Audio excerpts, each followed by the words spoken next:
সরকারি চাকরিতে কোটা পদ্ধতি বাতিলের দাবিতে সারা দেশের ন্যায় ঝিনাইদহেও কর্মসূচি পালন করেছে শিক্ষার্থীরা।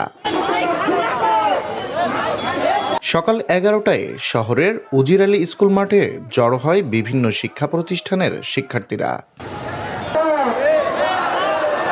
পরে সেখান থেকে একটি পদযাত্রা শুরু হয়। এতে কোটা বিরোধী নানা স্লোগান দিতে থাকে তারা। পদযাত্রাটি শহরের বিভিন্ন সড়ক ঘুরে পায়রা চত্বরে গিয়ে শেষ হয়। সেখানে অনুষ্ঠিত হয় সমাবেশ। সংস্কারের দাবি, একটাই দাবি, কোটা সংস্কার করতে হবে। আপনারা ইতিমধ্যে অবগত যে আজকের বেশ কয়েকদিন ধরে আমরা যারা সাধারণ শিক্ষার্থী আছি তারা এই কোটা বৈষম্যের বিরুদ্ধে এখানে আন্দোলন করার জন্য উপস্থিত আছি। সমাবেশে ইসলামী বিশ্ববিদ্যালয়, সরকারি কেসি কলেজ সহ বিভিন্ন শিক্ষা প্রতিষ্ঠানের শিক্ষার্থীরা বক্তব্য দেন।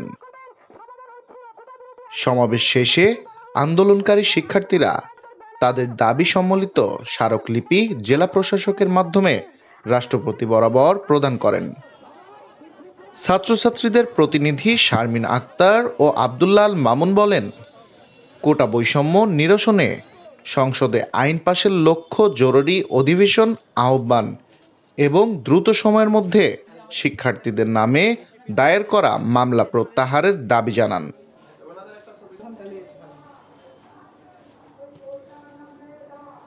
একটা ক্যামেরা নিলেই তো চলছে।